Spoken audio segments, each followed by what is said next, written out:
perkara gugatan klien kami Ruben Onsu terhadap Sarwenda itu sudah memasuki tahap kesimpulan, ya.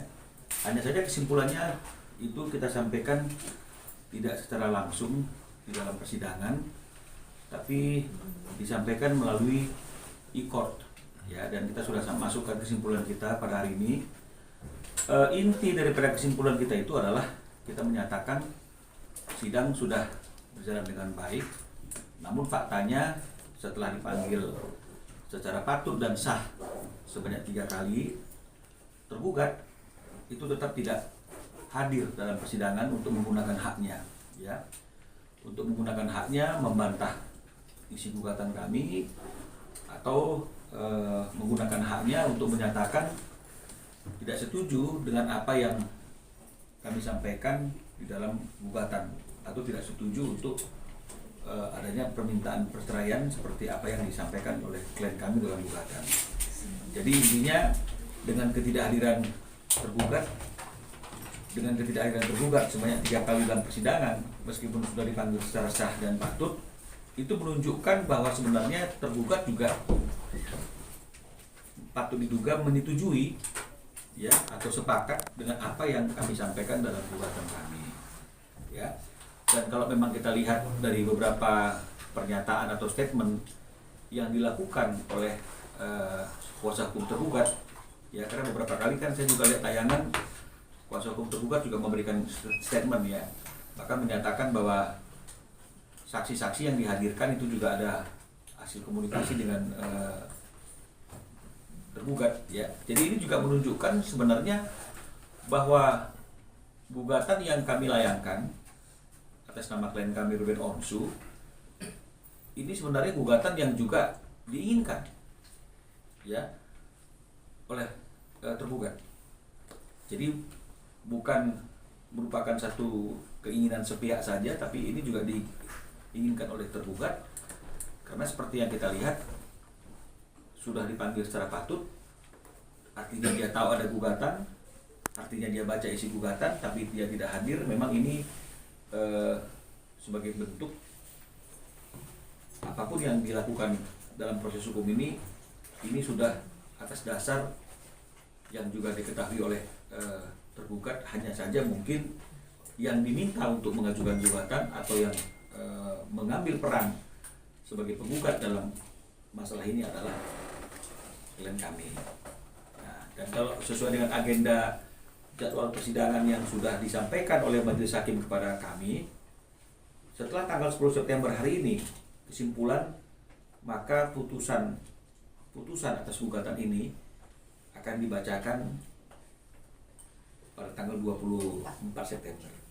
Jadi tanggal 24 September nanti itu adalah akhir daripada proses hukum yang sudah kita jalani beberapa waktu ini di Pengadilan Jakarta Selatan.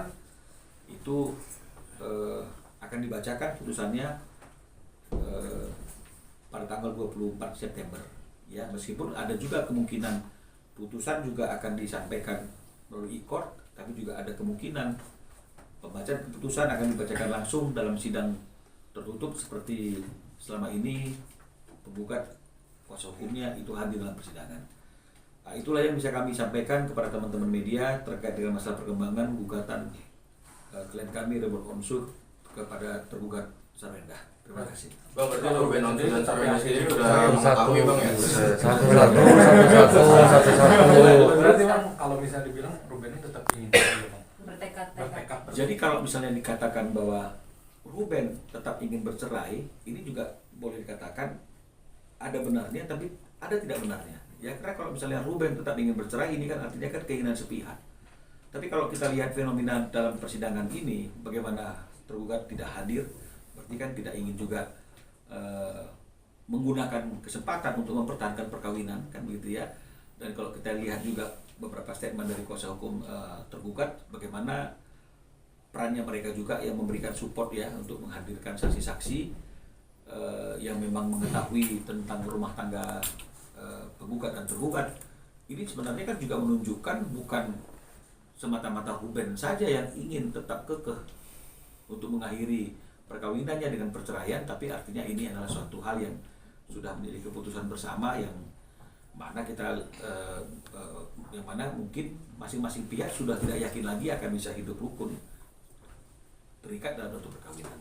Tapi ada sedikit mungkin sih untuk minta rujuk atau untuk kembali lagi untuk mencabut laporan. Siapa yang meminta rujuk gitu? Kalau memang ini sudah merupakan satu hal yang sudah dibicarakan dan hanya saja mungkin yang majunya adalah Ruben.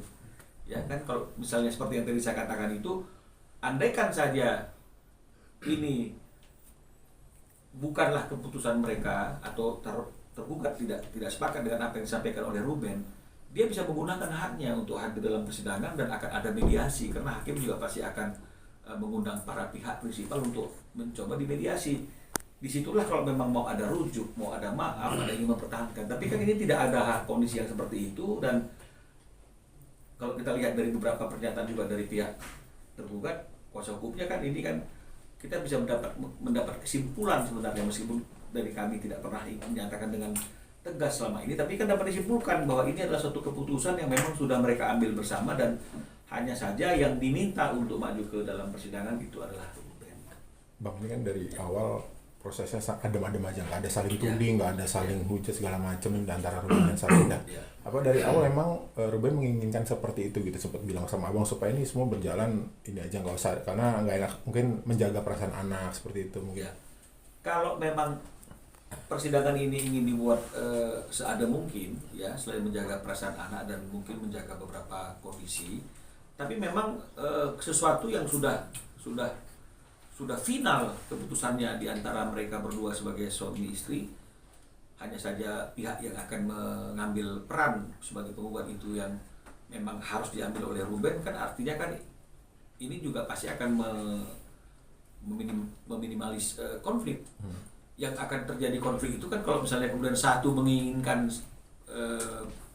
berpisah tapi satu tidak menginginkan, ya ini yang mungkin akan terjadi konflik. Ya, atau ada hal-hal lain yang mungkin yang membuat akhirnya ada suatu perbedaan pendapat di situ, mungkin itu yang akan membuat timbul konflik kan gitu. Tapi karena memang semuanya ini sudah difikirkan matang-matang dan secara dewasa, dan memang inilah yang dianggap yang paling tepat saat ini di dalam rumah tangga mereka, maka semuanya adem tanpa saling tuding. Selain gugatan cerai perceraian, mungkin orang juga akan bertanya soal akan seperti apa nanti Ruben setelah bercerai gitu, termasuk soal anak, soal harta. Apakah itu juga udah dibicarakan sama abang? Oke, jadi makanya seperti yang saya sampaikan berkali-kali itu, bahwa pembicaraannya adalah kalau memang sudah ada putusan, ini tanggal 24 ini ada putusan.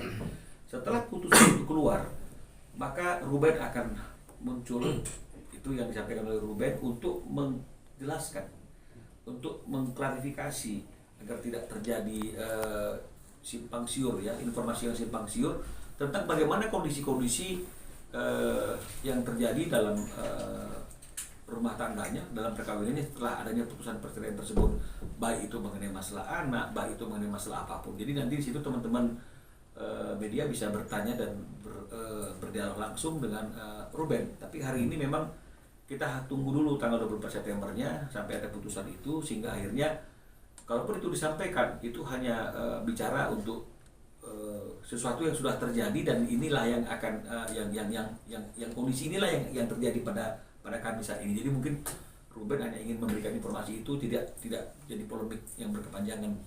Ya.